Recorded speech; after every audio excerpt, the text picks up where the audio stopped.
पश्चिम बंगाल में बीजेपी सरकार बनने के साथ सबसे ज्यादा भगदड़ अवैध बांग्लादेशियों में मची है। बांग्लादेश के साथ भारतीय बॉर्डर पर अवैध बांग्लादेशियों की कतार लगातार लंबी हो रही है और सरकार ने भी कहा कि बांग्लादेशी अगर मर्जी से चले जाएंगे तो सरकार कोई कानूनी एक्शन नहीं लेगी। लेकिन इसी बीच कोलकाता में एक ऐसा एरिया है जहां पर अधिकांश घरों में ताले लगे हैं। ये इलाका कोलकाता का सतरूपा पल्ली है और यहाँ पर घरों में ताले देखकर ऐसा लगता है जैसे ये मिनी बांग्लादेश हो। लोगों का कहना है कि यहाँ पर बांग्लादेशी बिना किसी डॉक्यूमेंट के पिछले 5 साल से लेकर 20 साल से बसे हैं। ना तो सरकार कोई एक्शन लेती है ना ही पुलिस। सनसनीखेज बात तो ये है कि लोगों का ये कहना है कि यहाँ पर अवैध बांग्लादेशियों को पिछले कई सालों से सत्ता में रहने वाले राजनीतिक दलों ने ही बसाया था। ये बड़ी खबर और ये पूरा खुलासा हुआ है चौंका देने वाला, क्योंकि देश के आंतरिक सुरक्षा का मसला है। आप देखिए किस तरीके से कोलकाता के भीतर ये पूरा इलाका बसा हुआ है। यहाँ पर घरों के बाहर ताले लटके हुए हैं। कहा जा रहा है कि यहाँ पर 5 साल से 20 साल तक यहाँ पर लोग रह रहे थे जो कि बांग्लादेशी बताए जा रहे हैं। सबसे बड़ी बात है कि इन पर कोई एक्शन नहीं हुआ, उल्टा इनको यहाँ पर बसाया गया। हमारी मौजूदगी फिलहाल केशवपुर इलाके में है। ये सतरूपा पल्ली है। हमारे पीछे जो आप घर देख रहे हैं उसमें ताला लगा हुआ है। ताला क्यों? वो इसलिए क्योंकि बांग्लादेशी नागरिक जो है इस घर में रहते थे और इस इलाके में और इस कॉलोनी में जैसे जैसे हम दाखिल होते हैं एक के बाद एक घरों में आपको ताले दिखेंगे। स्थानीय लोग बताते हैं कि कोई 12 साल कोई 15 साल से आप देखिए यहाँ पर बांग्लादेशी नागरिक अवैध तरीके से यहाँ पर रहते थे, यहाँ बसते थे। लेकिन अब जहाँ पश्चिम बंगाल में सरकार पलटी है, बीजेपी की सरकार आने के बाद जो है मुख्यमंत्री शुवेंदु अधिकारी ने जो साफ मैसेज दिया है कि अगर कोई बांग्लादेशी नागरिक है जो अवैध तरीके से पश्चिम बंगाल में रह रहा है तो उन्हें डिटेक्ट, डिलीट और डिपोर्ट किया जाएगा। उसके बाद ही सरकार एक्शन मोड में है। होल्डिंग सेंटर्स में जो है तमाम बांग्लादेशी नागरिकों को जिनको गिरफ्तार किया जा रहा है, जिनकी पहचान हो रही है, उनको भेजा भी जा रहा है। उसके बाद उनको डिपोर्ट भी किया जा रहा है। लेकिन आप देखिए हमारे पीछे एक के बाद एक हम घरों की तस्वीरें दिखा रहे हैं। आप देखिए ये एक घर है SP 46 और यहाँ पर जो है ताला लगा हुआ है। यहाँ पर स्थानीय लोगों का कहना है कि यहाँ पर बांग्लादेशी नागरिक तृणमूल कांग्रेस के जो लोकल नेता थे उनकी मदद से यहाँ पर सालों से बसते थे, काम करते थे। पुरुष जो है यहाँ पर रिक्शा चलाते थे और फिलहाल वो अपना रिक्शा वगैरह बेचकर वो बांग्लादेश चले गए हैं। महिलाएं जो है यहाँ पर घर घर जाकर काम करती थी और एक के बाद एक हम आपको घर दिखा रहे हैं कि किस तरह से इस सरकार पलटने के बाद जो डर उनमें बैठा है कि अब उन्हें जो है चिन्हित किया जाएगा और आइडेंटिफाई करके जो है उन्हें या तो होल्डिंग सेंटर भेजा जाएगा या फिर उन्हें बांग्लादेश वापस भेज दिया जाएगा। एक और घर आप देखिए यहाँ पर ताला लगा हुआ है और उसमें भी लिखा हुआ है SP 32।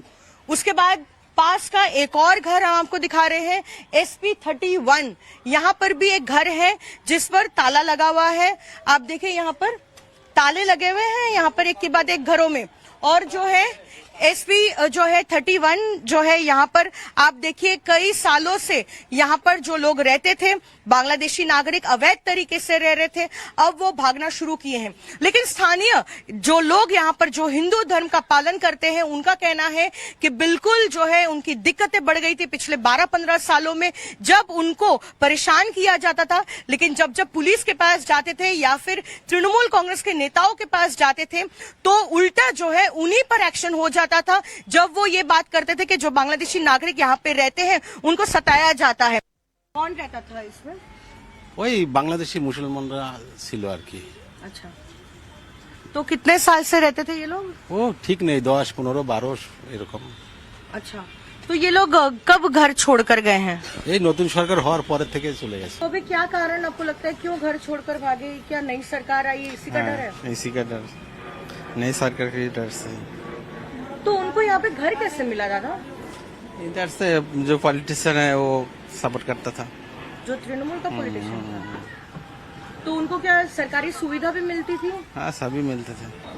पहले जो तृणमूल सरकार था वो किसी को कुछ नहीं बोलते, उसका लाभ लेते थे, उसका डुप्लीकेट वोट लेते थे। आज जो सरकार आया वो डुप्लीकेट में नहीं आया और इसी बात की डर से उस लोग रातारात ही भाग गया। तो हमारी टीम जब इस इलाके में पड़ताल के लिए पहुंची तो हमें बांग्लादेश की रहने वाली एक महिला भी मिली, जिसने कैमरे पर स्वीकार किया कि वो बांग्लादेश की रहने वाली है और उसके परिवार के पास कोई दस्तावेज नहीं। सुनिए बांग्लादेश के नागरिक रीमा खातून से ये एक्सक्लूसिव बातचीत। हाँ दीदी, कितने साल से रह रहे हैं? क्या हुआ बताइए। আমি হিন্দি বুঝি না।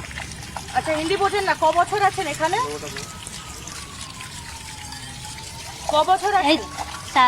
4 বছর হচ্ছে আপনার দেশের বাড়ি কোথায়? বাংলাদেশে। হ্যাঁ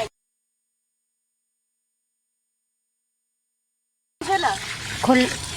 খুলনা। আচ্ছা, তো সেখানে আসলেন কি করে? কি ডকুমেন্টস নিয়ে এসেছিলেন এখানে? কোনো ডকুমেন্টস নেই। তো এখানে কাজ করছেন, বাস করছেন কিভাবে কোনো ডকুমেন্টস ছাড়া? এই যে মানে ওই সামনে রিক্সা চালাই হুম। আর ওই কাগজ টাগজ নিয়ে আসলে আমি একটু হাতে হাতে বুঝেই চলে যাব। এখানকার ডকুমেন্ট কি আছে? এখানকার ডকুমেন্টস কোনো কিছুই নেই, নতুন এসেছি তো কোনো কিছুই নেই। না তো 4 বছর আছেন, বাড়ি পেলেন কি করে? আধার কার্ড ছাড়া? আধার নেই আপনি বলছেন? আধার নেই, ভোটার আইডি? কোনো কিছুই নেই। আপনার বাচ্চা কাচ্চা? বাচ্চা কাচ্চা আছে কি স্কুলে পড়াশোনা করেন? না, ওই যে ছোট হুম। 4 বছর বয়স। তো আপনাদের এখানে কিভাবে আসলেন? কোনো নেতার মদতে এখানে থাকছিলেন? হ্যাঁ, কোন পার্টি করে নেতা? তৃণমূল করতো। হুম। তো এখন তো প্রচুর বাংলাদেশিরা ছেড়ে দিচ্ছে, কি হ্যাঁ, আমরাও চলে যাব। আচ্ছা, কেন চলে যাবে? তাই আমাদের তো কোনো ডকুমেন্টস নেই, তার জন্য। তো এই কি নতুন সরকার এসছে বলে চলে যাবে? হ্যাঁ। तो कोलकाता के सतरूपापल्ली इलाके में बांग्लादेशियों के घरों में ताले लगे हैं, तो उनके रिक्शा अब भी कॉलोनी में लावारिस हालत में खड़े हैं। अवैध रूप से कोलकाता में बसे अवैध बांग्लादेशियों में ज्यादातर ई रिक्शा चलाते थे, लेकिन सवाल ये है कि राजधानी कोलकाता में पुलिस की नाक के नीचे कैसे बांग्लादेशी इतने सालों से टिके हुए थे। सरकार बदलने के बाद वो सारे लोग जो है अब भागना शुरू किए हैं। हम आपको तस्वीरों के माध्यम से दिखाते हैं कि इन बांग्लादेशी परिवारों के जो पुरुष हैं वो इस तरीके के ई रिक्शा चलाते थे, लेकिन जैसे ही वो इस इलाके से भागना शुरू किए तो अपना रिक्शा जो है वो बेचकर जाने लगे। आप देखिए लाइन से हम आपको दिखा रहे हैं एक के बाद एक। यहाँ पर जिस इलाके में वो रहते थे, जिस शतरूपापल्ली में रहते थे, उसके बाहर ही तमाम वो ई रिक्शा जो है वो बेचने के बाद जो है वो यहाँ पर घर छोड़कर जा चुके हैं। और ऐसे में कुछ लोग जो कूड़ा उठाने का भी काम करते थे, उनकी गाड़ियां भी यहाँ पर पड़ी हुई है। जो बांग्लादेशी नागरिक ये सारा काम करते थे, उनकी भी गाड़ियां हैं जो, और ई रिक्शा भी चलाते थे, उनके भी यहाँ पर ई रिक्शा भी पड़े हुए दिख रहे हैं, जो लोग बेचकर चले गए हैं। ऐसे में सवाल है कि पिछले 15 सालों में जब तृणमूल कांग्रेस की सरकार रही तब आखिरकार क्यों कोई सर्वेलेंस नहीं था, या फिर ये माना जाए कि जो स्थानीय लोगों का कहना है कि नेताओं की मदद से जो है इन बांग्लादेशी नागरिकों को यहाँ पर बसाया जाता था। वीडियो जर्नलिस्ट इंद्रनील मुखर्जी के साथ पूजा मेहता, टाइम्स नाउ नव भारत।